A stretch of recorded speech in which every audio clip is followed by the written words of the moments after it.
So if you're gonna grow use seed trays inside of your little cattle panel greenhouse, this is a task you have to do, that I do every single day, that has helped me have better germination and better growth. And I was in the midst of doing it, and then I stopped and figured I'd show you what I do. So every day in these sort of times where it's colder at night and then sunny during the day, even though it's cold outside, it still gets way too hot in here. So it's about 90 degrees in here, which is fine.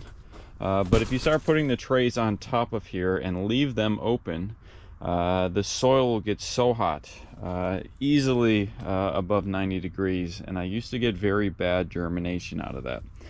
So now when I grow in seed trays, I don't keep them up top. I keep them on the bottom so they don't get direct sun. So these are on days where it is going to be sunny out.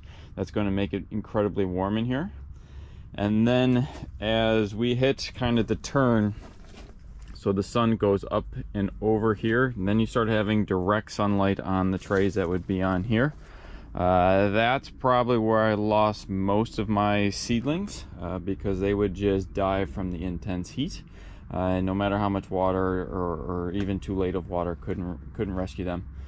So now, late afternoon, what I do is I take all of my trays that were on the bottom and put them back into now the cold frames that have a little bit of plastic on top of it to shield it a little more. So by doing that, I have much better germination rate. So if you're going to use seed trays in your cattle panel greenhouse, just be aware that the heat becomes way too excessive for good germination, and even if you get the germination, at times the plants can die simply because it gets too warm in here. So it's something to consider as you are trying to grow stuff outside, dealing with nature. Sometimes too much heat, even though it's cold out, is really bad for this sort of setup.